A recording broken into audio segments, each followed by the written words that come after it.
If you take a standard concrete bedroom floor and apply the right chemistry, you can turn it into a permanent, liquid coastline. To build this, you need a specific two-part floor epoxy, deep blue and light aqua metallic pigments, and a white wave resin.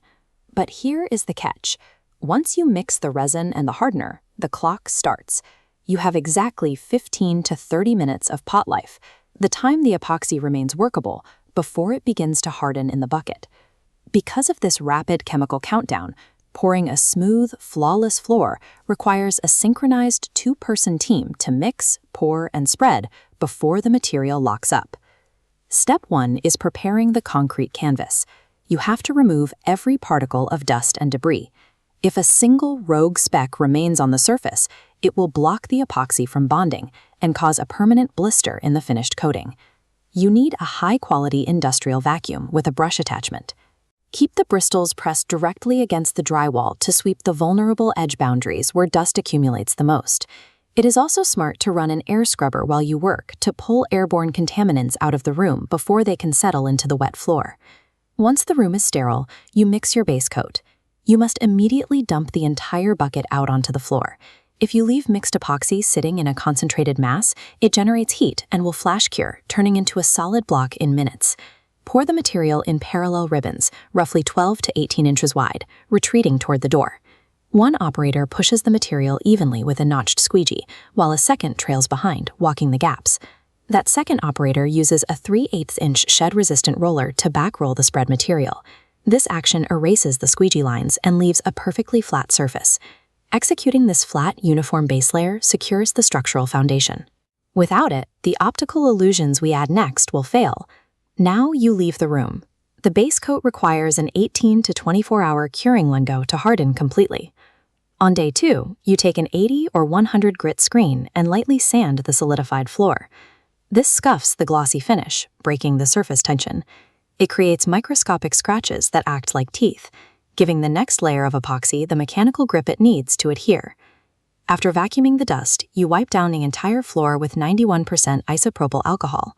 This dissolves any remaining microdust and invisible oils, and then evaporates quickly. If you skip this microscopic scuffing and cleaning process, the final artistic layer will eventually peel up and delaminate from the floor. Step 3 is mixing the design coat. You prepare 2 separate batches of metallic epoxy, a deep blue pigment to represent oceanic depth, and a light aqua for the shallows. You pour overlapping ribbons of the dark and light colors, moving slowly in a 45-degree diagonal direction across the room. Using your squeegee and roller, you forcefully blend the edges where the 2 colors meet, swirling them together to soften the boundaries. This graphic illustrates the artificial depth map you are building. The seamless transition from dark blue to light aqua dictates how the floor reflects light. Engineering this gradient tricks the human eye.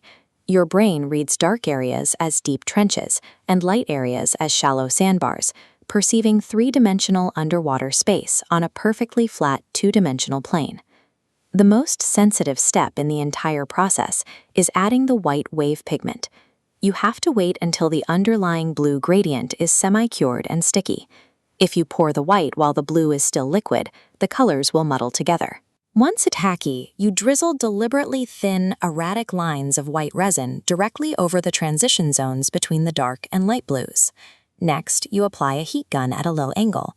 As you gently push the white resin across the sticky blue surface, the air stretches the thick liquid, breaking it apart over the underlying base. You have to keep the heat gun moving to avoid scorching the resin.